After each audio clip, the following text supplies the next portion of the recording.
when you hit the performance summary, which is right up here, and this is on every stock and ETF, you hit the performance summary. This is something new that was just added in the 2.0 upgrade. You can actually see over time how the outlier signals have performed versus the buy and hold signals. Now, I didn't cherry pick this. It just happened to land on this where outlier outperformed 63% versus 39% on buy and hold. And you've got some other data points over here, right? Total trading days, 1,062 days were measured in the max view, whereas outlier was only in the market for 474 of those days.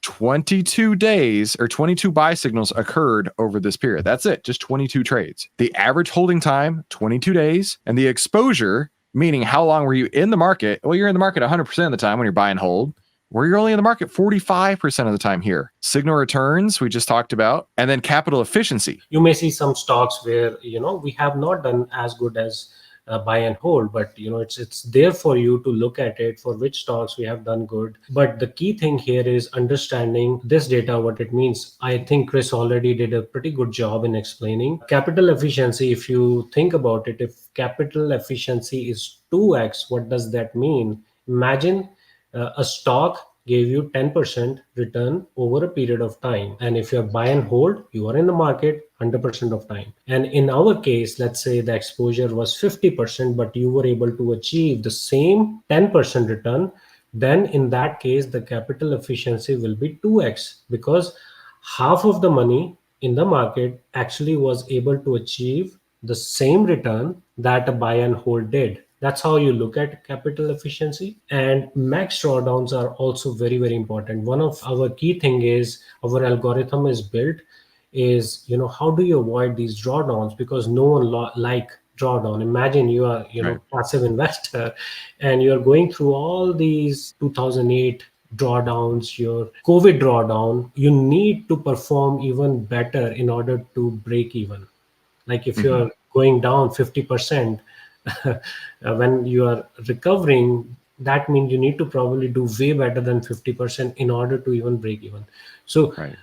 drawdowns can actually impact a lot. So this table is simply explaining how our signals did over that selected period of time against buy and hold, just to give you that feeling of instant backtesting of our signals.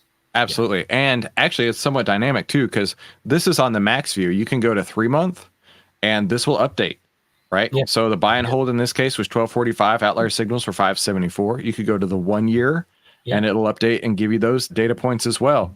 Yeah. So there are times, and I've come across this, where maybe outlier didn't have any signals, right? And so it will show outlier with a blank basically, and the buy and hold will show what the buy and hold did during that time. So you may run across that, right? And maybe if there's only one signal and it happens to be a loser, it may look like that particular stock just has some crummy returns with outlier. But then if you zoom out to the max view, you can get a much better representation of how the outlier signals work versus just how one trade turned out. So I find this extremely useful, and I'm super glad that we have it now. Yeah, and you will see the similar layout all across the board, means not just ETFs, but also stocks and sector spiders or, indexes. The only difference is that constituent map. So pretty much all across the board, the page layout is same, so that once you get used to it, you won't need like any other help, at least to learn about that platform.